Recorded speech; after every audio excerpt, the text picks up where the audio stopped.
What's up, guys? So I'm actually a little bit in disbelief. I can't believe it's been a year since I've had this Jeep Wrangler. I want to give you guys a breakdown of just all my thoughts of owning this Jeep over the past year, some of the pros and the cons, just my general review of this Jeep Wrangler. But yeah, I'm not gonna do it here. I'm gonna do it in my secret filming location where I love to go to film a lot of videos. So yeah, so let's head on there and we can get on with this video.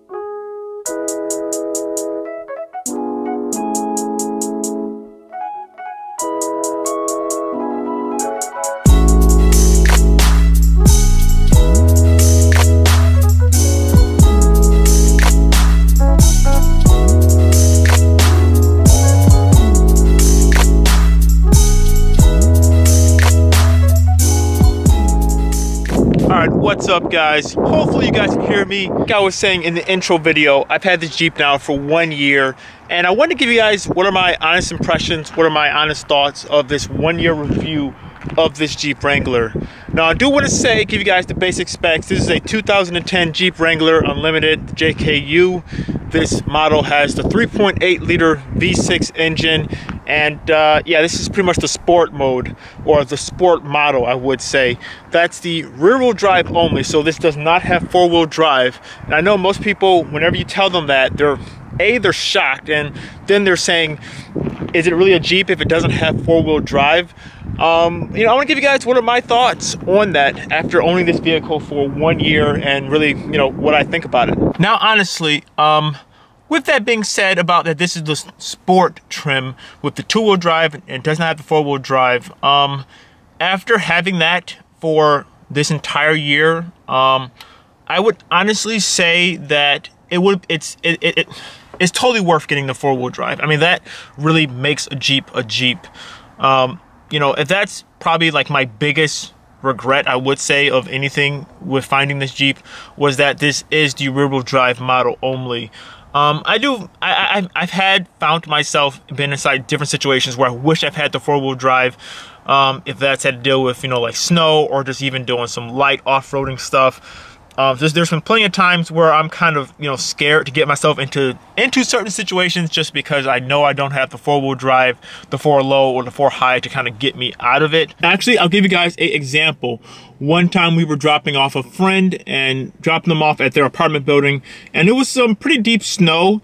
I drove up on it. Actually, it was kind of like the grass area, but you couldn't really tell where the grass and like the pavement stopped. So I kind of pulled onto the grass, so it was kind of soft and it was a lot of snow. And ultimately, I got my Jeep stuck. The other people in the car, they were like, "Hey, just put your car in four-wheel drive." Like, I can't believe you're getting stuck right now. Yeah, I will say that was kind of embarrassing. Granted, I got myself out, just going back and forth. You can get yourself out of the situation. It wasn't like it was completely stuck. But it did take, a little bit of nuance and fidangling to try to get myself unstuck. But with that being said, though, I wouldn't say that just because it's not four-wheel drive, it isn't fun to drive and you can't still, take it off-road in certain situations. You just have to know that it's not going to be the best, and you would have to do a lot of other things and upgrades to, make it obviously be, a four-wheel drive, or to get it on that same level. So with that being said, that's been my only regret. But as far as maintenance has gone, honestly, the only thing I've had to do so far is just do my oil changes, and I've replaced the windshield wipers. That's pretty much it as far as maintenance. I haven't had anything gone wrong with this Jeep. And I'm really happy about that within this year. This Jeep has just hit over 100,000 miles, and I bought it with around, I think it was like 82 82 or 83. So I put a fair decent amount of miles on this vehicle. So it just hit over 100,000 right now. If you guys don't know, I've said it many times before on my channel, but hey, if this is your first time stopping in, I'll tell you guys the story real quickly. Again, I've had another Jeep Wrangler before in the past. That Jeep Wrangler, it was a 2007 Jeep Wrangler Unlimited. That one has some stuff done to it. I bought that vehicle with 100,000 miles on it. I won't name the dealership, but I will say when I bought the Jeep, it had so many issues, like immediately. It had some issues that the dealership, they did a buyback from me because they tried to fix the multiple different issues, and that vehicle really wasn't ready to be sold. So, you know, so that's the reason why I'm a little bit weary, and I was a little bit concerned with, you know, getting another Jeep Wrangler. But in my short amount of time owning that Jeep, I had that Jeep for probably about a week or so. I fell in love with it, and that's what really made me want to get into another Jeep Wrangler. So with that being said, I've had the Jeep now for a year. I'm going to actually go get my inspection done. And then after I get that done, I plan on going to, I have another guy who's like really good with like Chrysler and Jeep products. He has a shop and everything. I'm going to go to him and just have him do a nice, you know, inspection and nice, you know, look around of the Jeep just to make sure everything's okay. I do know, you know, with these models, the 3.8 liter, you know, there's some concerns with when they get over 100,000 miles, some small minor things that can go wrong. I just want to get all that stuff checked out just to make sure that this Jeep is rock solid. Bottom line is, once a vehicle leaves you stranded multiple times, you become scared. You become a little weary of it, and you don't know if you can really trust it. So when I got into this Jeep, that was some of the things I was concerned about if stuff like that were to happen. But I will say, at least so far, the Jeep hasn't had any problems at all. Honestly, this thing is like rock solid, and I'm really happy about that. But yeah, but honestly though, this Jeep has been a blast to drive, and even just driving it, you know, on normal roads, it's been a blast. Haven't had any problems really. The only small things I could really think about is, well, the interior, which I did a whole video just talking about that.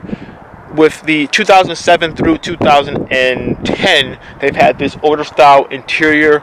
You know, I will say this is the interior I did want, because it was the same interior of the 2007 Jeep that I had before, and I wanted to get that same feeling again. Just looking back, 2011 and forward, the interiors are so much better. You know, that's, you know, a small little gripe though, but honestly, I still like my interior.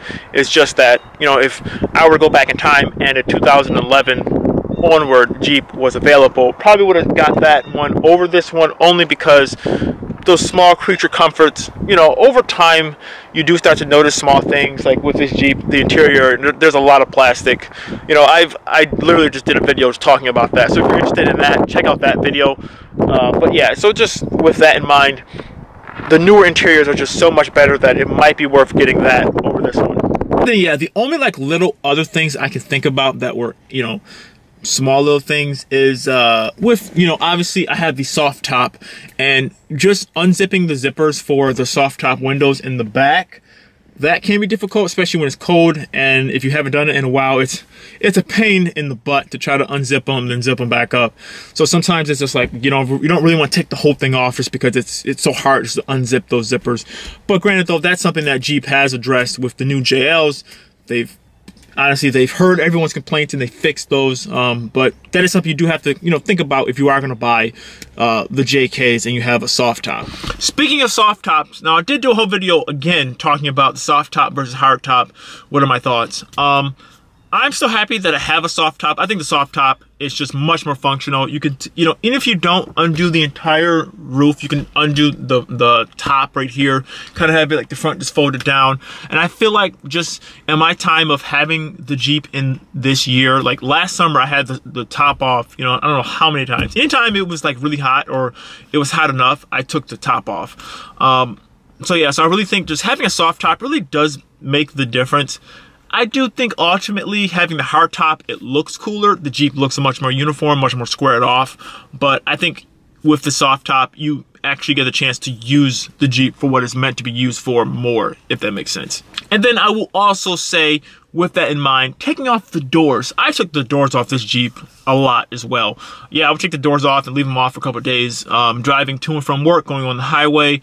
Yeah, I had the doors off and the roof off. And that's the reason why I wanted a Jeep, was to do that. And I have definitely done that a lot over this past summer. I can't wait till it gets warm out again. I'm going to be doing that definitely this entire summer. I mean, as you can tell behind me, there's snow still on the ground. So, you know, can't do it yet, but I'm looking forward to that. That's, you know, that's the main reason why you want a Jeep, because you want that functionality and you want to use the Jeep for what it's meant to be used for. Taking it off-road, taking the roof off, taking the doors off. It's a lifestyle type of vehicle. And, you know, that's what you want to use it for. And then, yeah, a couple other little small things I just want to talk about is the commuting aspect. This Jeep, you know, it is a Jeep. Jeep does get thirsty. The computer says I'm averaging around 17, 18 miles per gallon, and that's with me doing a mixture of city and highway driving. I'm really trying to get better fuel economy. I can get up to 20. That's mostly on highway, and that's, you know, taking it easy, not flooring it. I can get, you know, 20 at the best, but that's just about the best I've ever gotten out of this Jeep. So yeah, it is thirsty. It's a pretty big gas tank. I think it's around like 19 gallons. So, you know, it takes a lot of gas to fill it up. So yeah, so, you know, that's kind of a downer, but once again, it's a Jeep. You know, that comes along with it. The newer Jeep, 3.6 liter V6 engine. The Pentastar inside the newer Jeeps are a lot better. And then, you know, obviously with the JLs, they have still the 3.6, and then they also have the turbo, and that's a better engine, a much more fuel efficient engine.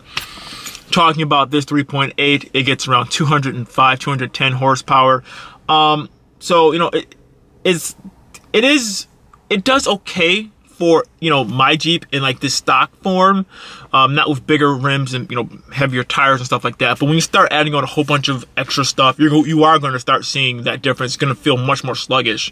You would have to get your Jeep re-geared to try to make it have that same type of get up and go. But, you know, but for me though, in this stock form, it's been okay.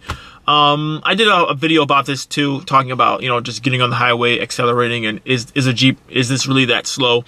Honestly, I haven't really found myself really like thinking that it's super slow, which I thought I was at first, because when I got into this vehicle, I came out of a Camaro, and, you know, that's a big difference. So I thought getting into this, it was going to feel completely sluggish, and it was going to be a dog, you know, on the highway, but it's okay. It gets up and go. You know, just like most vehicles, you know, you have to put more throttle input. You'll get there. It might, you know, take you a little bit longer to get up to speed, but you'll get there, and you can, you know, maintain the speed and just do whatever you got to do. And I also want to talk about just the Jeep Wrangler community. Overall, people in person, they're really nice. You know, if you see another modified Jeep, you know, even if it's not a Jeep Wrangler, if it's like a Jeep Cherokee or something like that, you know, give each other the Jeep wave. Like, I honestly do it like a lot. If I see someone, they have a, you know, cool modified Jeep, I'll, you know, obviously like give them a wave and like, hey, what's up? That's really cool that people, you know, they wave back to you. And yeah, I've been finding most people in person, they're like really nice. People online, not always the nicest people. You know, people, they're always kind of like, oh, if you don't know every last little nuance about this and that, you know, people can't. But that's just people online, just in general. That's kind of really inside any community. People are like, you're not a real fan unless you do this, you know that, and blah, blah, blah, blah, blah, you know. But don't be discouraged by people like that. Most people in person, they're, you know, average people, and most people are just, they're really nice. And then really lastly, talking about the practicality, the only other like small little thing that I did notice is that the back seats, for what they are, they're not as big as what you would think. Now, granted, I am, you know, 6'2", 6'3". I have boots on, so yeah, like 6'3".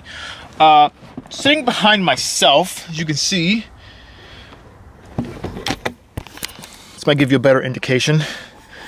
I'm kind of snug. I mean, I could do this pretty, you know, I'll be fine back here, but my feet, they have plenty of room. Just my knees don't really have that much room. I have plenty of headroom, plenty. It's just really my knees. Granted, though, my seat's back, you know, a little bit further back. But there is actually a kit that I did see where it will make this back seat recline a little bit more. So give you more, it will just make this back recline a little bit better. So you'll get a little more leg room. And it kind of makes things a little bit more comfortable. But that's, you know, I don't really know if I really feel like doing that, honestly, because I never sit back here. And yeah, I mean, the passengers that I have back here, they're not as tall as me, so. But I will say, I have successfully held 2 car seats back here and a passenger, and that works out fine. So like for kids and stuff like that, that would be okay. Just, you know, for bigger adults, you might get a little bit snug. And then finally, the last thing I want to talk about is just overall the practicality. And I did a video on this too, but this Jeep is so practical as far as, you know, the actual space that you have back here in the back seats and inside the trunk. The Unlimited really makes the Jeep much more of a family vehicle that you can pretty much do whatever you need to do. When I put these seats down, this whole back area it's massive. I was able to fit, I don't know how much stuff. We fit a washer machine back here. We just picked up a cabinet. We had that thing back there. Actually, when we moved, we were able to fit a lot of furniture, like just inside my Jeep alone. Like, we were able to cram this thing up with just boxes and stuff like that. And, you know, with that in mind, that it really makes this Jeep much more of a vehicle that you can use on a daily basis, just because you can use it for so many different things. You know, it's honestly, in my opinion, it's like the perfect vehicle. You get to have fun, you know, take the doors off, take the roof off, have a fun day, you know, go to the beach, go wherever you really want to go, and then, you know, put the doors and everything back on, and you can have yourself a family vehicle. Put people in the back seat, or if you need to go haul some stuff around, you can put the seats down and put stuff in the backs. And you know, it's such a multi you know, functioning vehicle. You can use it for pretty much whatever you want to use it for, and for that, I love it. But yeah, guys, so that's pretty much all of my thoughts on the Jeep Wrangler. It's been a blast. I've honestly, this is my dream vehicle. I love it to death. You know, I've done a couple things to it. I'm going to be doing a separate video going through every last thing that I've done to the Jeep so far and one of my future plans. But in this form right now, I love it. I have a lot more stuff in store for this Jeep that I'm going to be doing to it, though. So it's going to be, I'm going to change up the style, change up the look of it soon-ish. But yeah, though, in this form, I absolutely love it. But yeah, guys, thank you so much for watching this video. If you like this video, give it a like. Check out some of the other videos that I've done. I've done a ton of other videos on this Jeep. I'm going to be doing a whole bunch more. So if you like this type of Jeep Wrangler content, check out my channel. And if you get a chance, check out the website, geekswithcars.com. Once again, thank you so much, and I'll see you guys in the next video. See ya.